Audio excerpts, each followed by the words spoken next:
8 दिवसाची सुरुवात अशी आदली असती असं अजिबात वाटत नव्हता. झाला काय तर सकाळची एकदम थंडी होती आणि थंडीमुळे डोळे उघडा नव्हते. तरी थोड्या वेळात अलार्म वाजला आणि जाग गेली. मग तयारी करून कसं बसो कॉलेजात जाऊ सुटलं. बस मध्ये चढलं, बस चालू झाली. थोड्याच वेळात तळावडे जसे पोचलो बसच बंद झाली.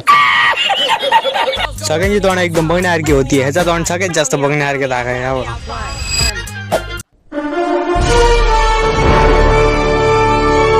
जसे सगळ्यांचे कपात गेले तसे सगळ्यांचे गदल सुरू आले. आता उतराया करावाया मग लहान मोठी असं कसलो भेदभाव न करता आमका उतरून घातल्याने आणि चढत लावायला जाऊ ड्रायव्हरान आणि कंडक्टरान. बाकी थोड्याच वेळात आपली दुसरी बस येली आणि दुसऱ्या बशीत चढलो आणि थोड्याच वेळात आपण वाडी घेऊन पोचलो. आणि येतो आपल्या कॉलेजात जात होता म्हणून कॉलेजात पोचलो तर सगळेजण एवढं बसलेले आणि आता असाइनमेंट पुरी करतात. वर्षभर का मजा मारली आणि आता शेवटी वर्ष संपला तर 12वी सुरू आली आणि आता हे अभ्यास करतो. बाकी ही बघू शकता तुम्ही कोकण काळाची कोकणी पद्धत लाईन कशी मावची तुम्ही कशी करता भाऊ. तुम्ही अशा प्रकारे लाईन मारू शकता फुल स्केप.